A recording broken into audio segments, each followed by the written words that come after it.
जो व्यक्ति जैसा कर्म करता है उसे वैसा ही फल मिलता है, फिर चाहे वो राजा हो या रंग। भगवान श्री कृष्ण जी ने गीता में स्वयं ही कहा है, कर्म का फल आज नहीं तो कल हम सभी को भोगना ही पड़ता है। सुदामा उनके प्रिय सखा थे।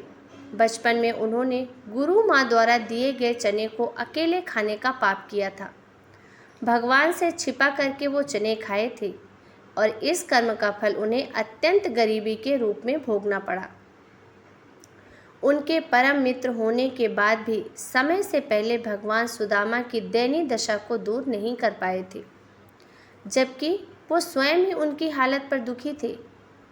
जब द्वारिकापुरी में दोनों का मिलन हुआ तो पग पखारते हुए कृष्ण उनकी दयनीय दशा देखकर इतना रोए कि उनके पैरों पर आंसुओं की धारा बह गई थी। इसी तरह कर्म फल से भगवान स्वयं भी नहीं बचा पाते हैं। प्यारे सज्जनों, सबको अपने अपने कर्मों का फल एक दिन अवश्य ही भोगना पड़ता है। हम सभी अपने कर्मों के लेखक हैं, प्रारब्ध के रचयिता हैं। तो प्यारे सज्जनों, एक सालवन नामक नगर था। ये पूरा वृत्तांत सुनने से पहले मैं चाहती हूँ कि अगर आप हमारे चैनल पर नए हैं तो प्लीज़ हमारे चैनल को सब्सक्राइब करें और वीडियो को अंत तक देखें, और अगर वीडियो आपको पसंद आए तो आप लाइक और शेयर करें। सालवन नामक नगर में उसके राजा सोमक के कोई संतान नहीं थी।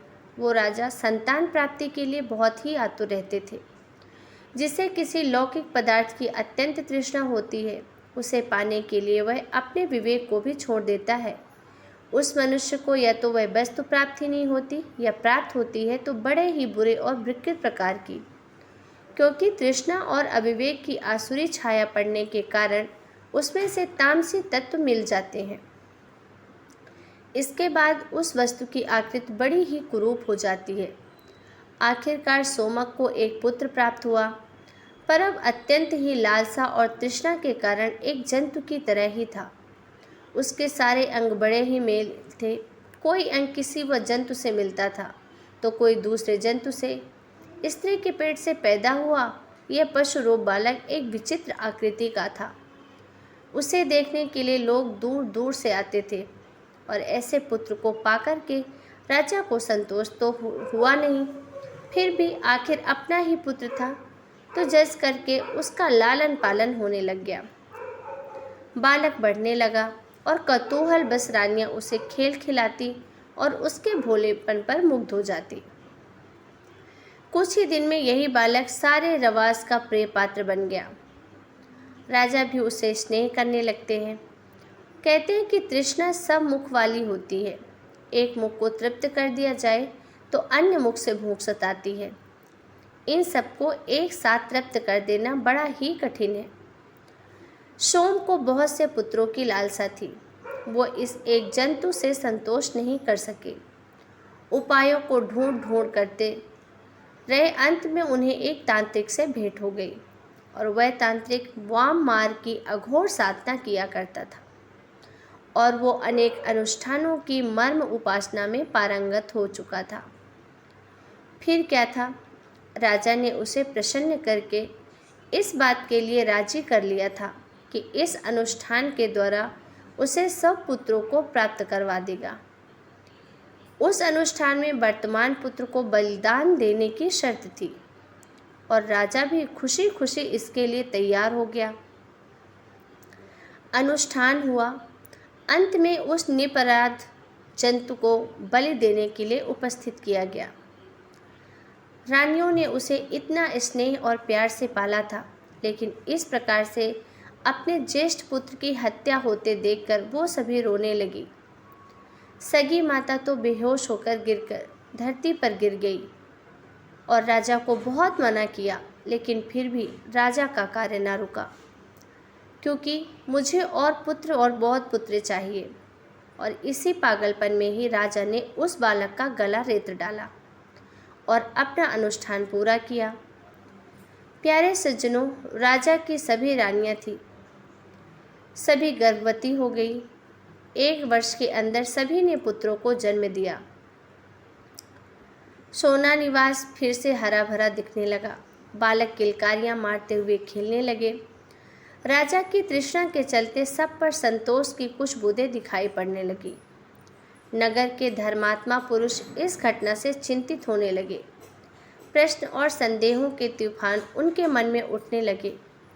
अधर्म और अन्याय से जब ऐसे सुंदर परिणाम उपस्थित हो सकते हैं और बेचारे धर्म को निष्फल पाकर के कोई उसे टके शेर तक नहीं पूछता, क्या सचमुच धर्म व्यर्थ है और अधर्म करके ही इच्छित फल को पाया जा सकता है? इन संदेहों के साथ ही नास्तिकता के बीज अंकुर जमने लगे। ईश्वर के यहाँ देर है पर अंधेर नहीं। बुरे का फल बुरा और अच्छे का फल अच्छा तो मिलता ही है, पर कुछ देर भले हो जाए, यह इस माया का गोरख धंधा है। यदि काम का फल तुरंत मिल जाता तो सारा संसार ही धर्मात्मा हो गया होता। गडरिया की तरह लाठी लेकर के इन भेड़ों की तरह हर घड़ी मनुष्य को हाँकता रहता है, और अब मनुष्य की स्वेच्छा से ही यह हो पाता है। ये तो संसार का सौंदर्य कब नष्ट हो गया होता। चींटी के मरने का समय होता है तो उसके पंख निकल आते हैं। अन्याय का जब अंत होना होता है तो उसे एक बार खूब जोर से चमक करके अपना पिछला पुण्य फल शीघ्र से शीघ्र समाप्त कर देने की आवश्यकता होती है। बस राजा के साथ भी ऐसा ही कुछ होने वाला था, जिसकी भनक अभी तक तो किसी को भी नहीं थी। इसीलिए जिसके पाप का घड़ा भर जाता है वो अनंत काल तक नरक में रहने के लिए बचे खुचे पुण्य को भोग डालते हैं। एक दिन अचानक ही महल में अग्नि लग गई। सारा रानीवास जल करके भस्म हो गया। कोई भी प्राणी उसमें से जीवित नहीं बच सका। समस्त राज परिवार घास फूस की तरह जलता हुआ मुट्ठी भर राख का ढेर बन गया। कल रात तक जो राजभवन नाच रंग से गुलजार हो रहा था, आज उसमें से 201 प्राणियों की चिताएं जल रही थी। देवी प्रकोप की एक टक्कर ने जनता की कर्म फल संबंधी समस्त आशंकाओं का समाधान कर दिया। प्यारे सज्जनों, कहने का भाव केवल इतना है कि राजा सोमक का महल एक केवल खंडहर मात्र बन करके रह गया। उसमें 201 चिताएं जल रही थी। तृष्णा और अधर्म की व्यवस्था पर हंसता हुआ मरघट अपने आंतरिक कलेवर को बिखेर रहा था। उजलते हुए खंडहर के पास से निकलने वाले पथिक देखते सुनते थे कि राजा सोमक और अघोरी काल्पनिक जलती हुई लकड़ियां उठा उठा करके एक दूसरे के मुंह पे ठोस रहे थे और पीड़ा से छटपटाते हुए भूमि पर गिरते पड़ते थे। इसी दृश्य की पुनरावृत्ति वहाँ हर रात होती थी, और जब दोनों थक कर के चूर हो जाते थे तो वही जंत्रपुत्र शीतल जल की कुछ बूंदें उनके ऊपर छिड़क जाता था। प्यारे सज्जनों, इस प्रकार उस नगर के राजा सोमक का राजवंश का दुखद अंत हो गया।